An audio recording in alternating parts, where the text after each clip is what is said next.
بسم اللہ الرحمن الرحیم۔ السلام علیکم مائی یوٹیوب فیملی، میں ڈاکٹر عظمیٰ شفاعت۔ تو آج میں پھر ایک بار ایک نئے ویڈیو کے ساتھ آپ لوگوں کے سامنے حاضر ہوں، جس کا موضوع ہے ایک غیر مسلم نے کیسے اسلام کنورٹ کیا، وہ بھی ایسے غیر مسلم جو کہ مسجد کو بوم سے اڑانے والے تھے۔ مطلب بہت ایکس سولجر تھے وہ، لیکن انہوں نے ڈیسائیڈ کیا تھا کہ وہ مسجد کو اتنا ان کو نفرت تھا اسلام سے کہ وہ مسجد کو بوم سے اڑانے والے تھے۔ تو اللہ کب کس کو ہدایت دے دے۔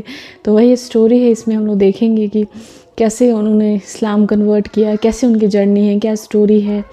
تو انشاءاللہ امید کرتے ہیں ویڈیو بہت انٹرسٹنگ ہوگی اور ہم لوگ ساتھ میں دیکھیں گے کیا ہے۔ تو پھر چلتے ہیں، دن کی باتیں ساتھ میں سیکھتے ہیں۔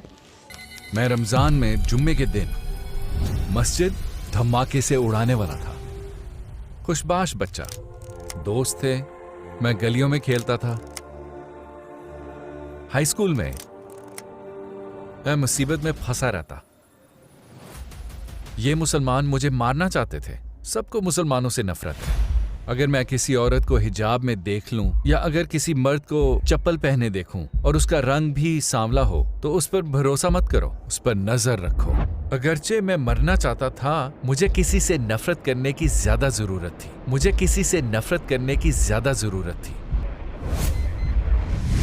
مجھے نہیں پتا تھا کہ مجھے نزدیک ہونا چاہیے یا میں ٹھیک تھا، پر میں وہاں بیٹھا رہا اور منصوبہ یہ تھا کہ میں وہاں بیٹھ کر انتظار کروں۔ بڑے غور سے بس میں دیکھ رہا تھا۔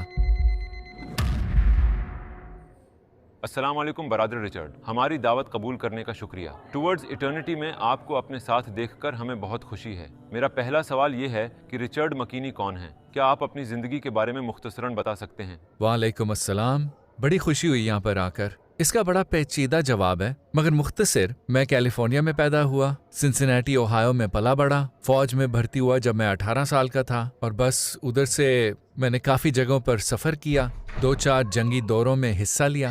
1979 میں پیناما میں تھا، ڈیزرٹ شیلڈ اور ڈیزرٹ سٹورم 1991 میں، اور 92 اور 93 میں صومالیہ میں تھا۔ پھر میں فوج سے خارج ہوا اور 2 سال کے لیے ایک عام شہری تھا۔ پھر فوج میں بھرتی ہونے کے بعد میں ریٹائر ہوا جب میں عراق میں زخمی ہوا تھا۔ پھر 2009 میں نے اسلام قبول کیا اور اب میں اپنے آبائی شہر جو سینٹرل انڈیانا میں ہے اس کی مسجد میں روز جاتا ہوں، اور اب میں دوسری جگہوں پر جا کر لوگوں سے بات کرتا ہوں اور بیانیہ کو تبدیل کرنے کی کوشش کرتا ہوں۔ اسلام سے پہلے آپ کی زندگی کیسی تھی؟ آپ کا کس پر ایمان تھا؟ میں بھی زیادہ تر امریکی بچوں کی طرح بہت سی عیسائی تعلیمات کے ساتھ پلا بڑھا۔ مجھے ان کے بارے میں پتا تھا، لیکن سچ کہوں تو مجھ میں قوم پرستی کا نظریہ پیدا ہو رہا تھا۔ مذہب کا اس میں کوئی کردار نہیں تھا، بہت افسانوی لگتا تھا، کچھ جادوئی سا، مگر میرا اپنے وطن پر ایمان تھا۔ میں لوگوں کو بتاتا ہوں، ایک بہتر مثال نہ ملنے کی وجہ سے امریکی جھنڈا میری سلیب تھا۔ یہ اس کی بہترین وضاحت ہے۔ اور پھر کیا ہوا؟ آپ نے آرمی جوائن کرنے کا فیصلہ کیوں کیا؟ جوانی میں برائیوں میں پڑ گیا، نشہ، میں گھر سے بھاگ گیا، اور جب میں گھر سے بھاگا میں فوج میں بھرتی ہو گیا، اور میرے خیال میں نے بہت اچھا فیصلہ لیا کہ یہ برائیاں چھوڑ کے میں فوج میں چلا گیا۔ آپ میں مسلمانوں کے خلاف اتنی زیادہ نفرت اور غصہ کیسے پیدا ہوا؟ کافی چیزوں میں سے ایک یہ تھی کہ میں نے یقین کرنا شروع کیا، یا یقین پیدا ہونا شروع ہوا کہ مسلمان مجھے مارنا چاہتے ہیں۔ جب میں آخری دفعہ زخمی ہوا تھا جس کی وجہ سے مجھے فوج چھوڑنی پڑی، ہم رمادی میں تھے 2006 میں، رمادی عراق، اور ہم نے ایک بہت تیز آپریشن کیا ایک بلڈنگ پر جہاں پر القاعدہ کا کوئی بڑا لیڈر چھپا ہوا تھا، اور ہم وہاں گئے اس کو پکڑنے اور واپس لانے، سر اور ہاتھ بندھے ہوئے، مگر وہ وہاں پر تھا نہیں۔ میں دوسری منزل پر پہنچا جبکہ وہ کلیئر ہو چکی ہوئی تھی اور سارے لوگ بلڈنگ سے جانے لگے تھے، باہر سڑک پہ دیکھنے کے لیے کہ ہر چیز ٹھیک ہے تاکہ میں اپنی ٹیم کو باہر لے جا سکوں۔ اس کے بعد مجھے کچھ یاد نہیں۔ بلڈنگ کے نیچے ایک بہت بڑا دھماکہ خیز آلہ تھا جو کہ پھٹ پڑا، اور میں جس کھڑکی میں سے باہر دیکھ رہا تھا میں اسی کھڑکی سے باہر اڑ پڑا۔ دیوار میں ایک بہت بڑی موری تھی جو کہ سڑک کے سامنے تھی، جی بم تھا، اور جہاں پر مجھے یاد ہے جو مجھے بتایا گیا وہ دھماکہ اتنا تیز تھا کہ میں سیدھا اڑ کے سڑک کی اس پار گرا، اور اس کے بعد مجھے کچھ یاد نہیں۔ تو مجھے یہ کہانی بتانے میں دقت نہیں ہے کیونکہ میں صرف وہ چیز بتاتا ہوں جو مجھے بتائی گئی تھی، کیونکہ مجھے کچھ یاد نہیں، مگر اس کی وجہ سے مجھے کافی تکلیف ہوئی، اس کی وجہ سے مجھے کافی چوٹیں آئیں جس سے ابھی بھی مجھے تکلیف ہے۔